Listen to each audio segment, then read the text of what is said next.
A look back to the start of the summer rainfall season.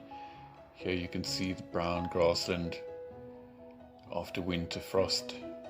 Nothing extreme like you would get in certain places in the northern hemisphere, but it does go on a bad day maybe down to -10. Has been recorded in this specific area, and in the distance you can see the clouds and a storm approaching, one of the first for the season. Usually by October you can see green starting to show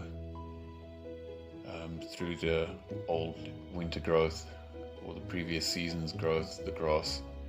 Some areas do burn down. This is Diorama mossii, flowering in a wet drainage area. Thanks to having more water, they start to flower early in the season.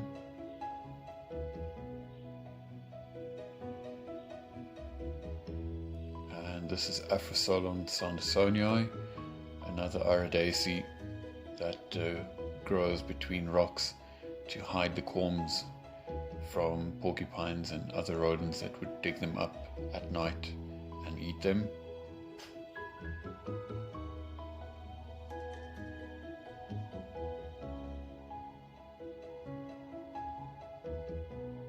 And Ceratotheca triloba, also sometimes referred to as a wild foxglove.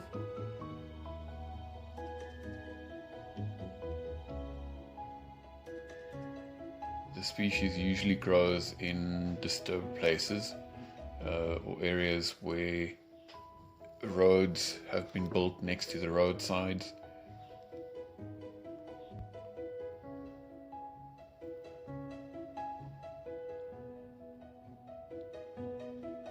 Here you can see the wild foxglove growing in between cracks in a rock sheet. So obviously, due to limited soil space and root space, this is not a particularly tall specimen, but they do quite easily grow up to 2 meters tall in the right conditions.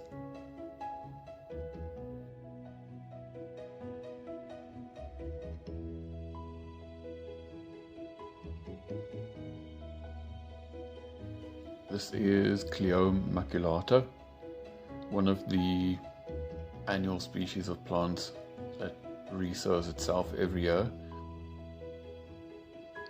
It has quite a beautiful and striking flower, especially this species.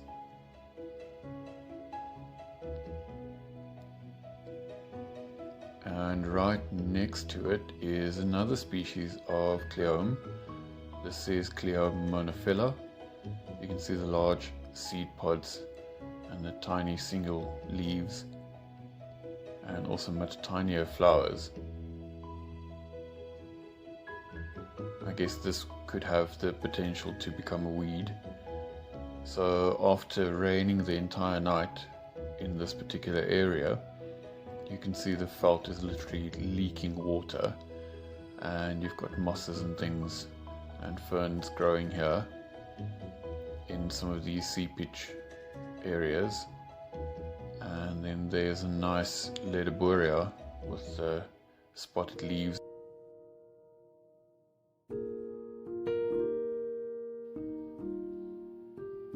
That's also a genus that's quite widespread throughout the summer rainfall regions of South Africa.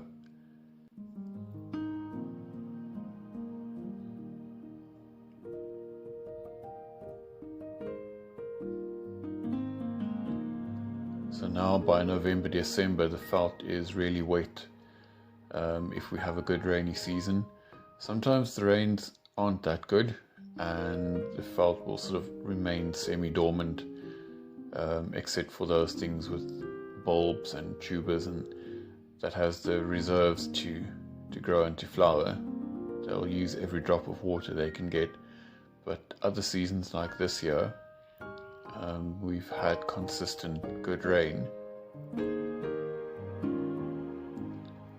This is another area further north in the Gauteng province. And here you can see from the Aceraceae family Nidorella Hottentotica.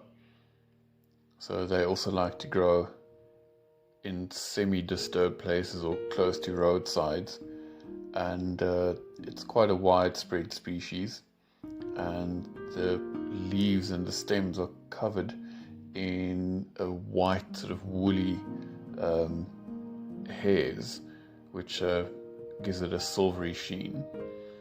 And then one of the very invasive species, Compuloclinium macrocephalum, that's quite a name to pronounce, otherwise just referred to as the pom-pom weed, will actually take over this entire piece of grass felt that you can see behind it in a matter of a few years. So it's highly invasive and was introduced a long time ago.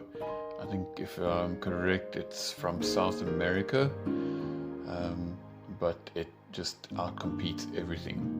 This is Aristea torullosa, one of the beautiful species of Aristea that occur in South Africa.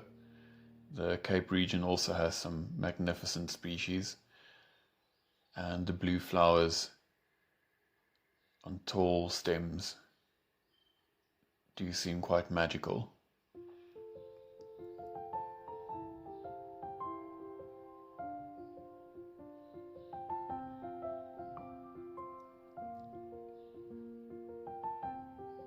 And this is an orchid species that is not locally common but is widespread, and it's Eulophia ovardis bainessii.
And now down to earth to one of the smaller bulb plants.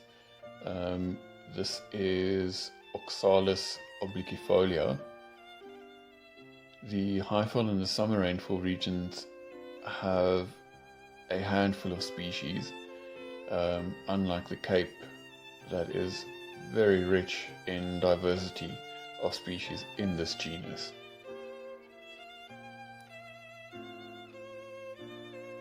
But obliquifolia does occur in different shades, from a almost red to the regular pink and even a white form.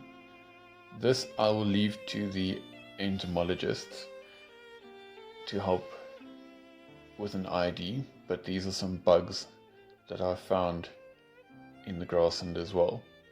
This is a Leucosalis beetle, if I'm correct, that is enjoying the nectar in a Protea cufra.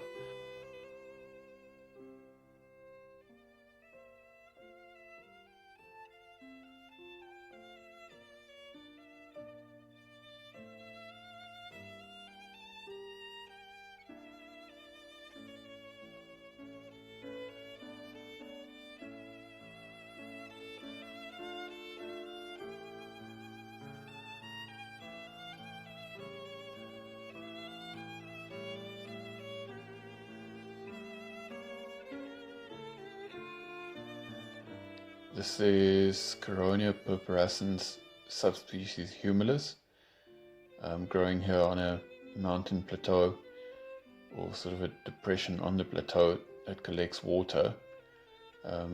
They're usually on the edge of wetlands and flays, which I think would be a pond.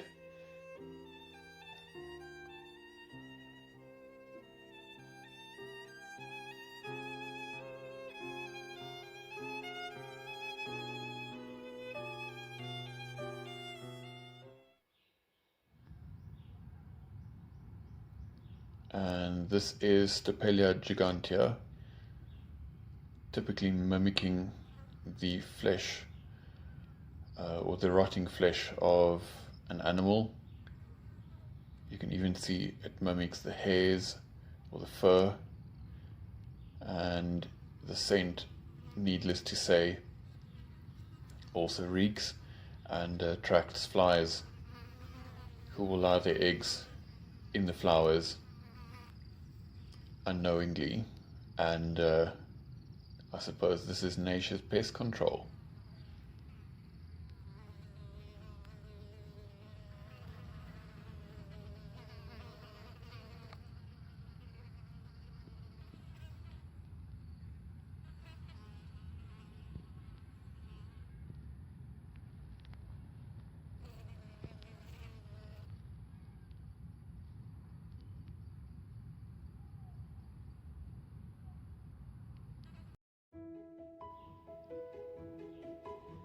And this is Felicia filifolia, also a widespread species throughout South Africa.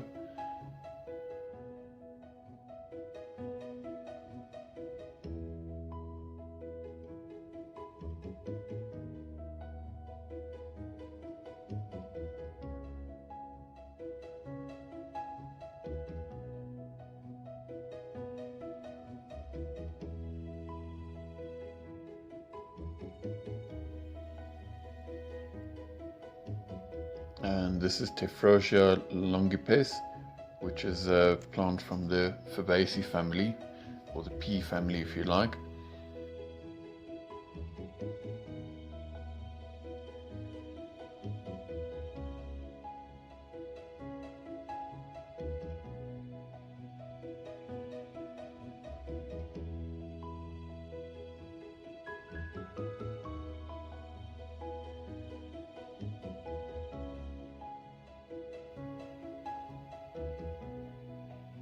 And I'll leave you with a stunning sunset over one of the lakes in the local area.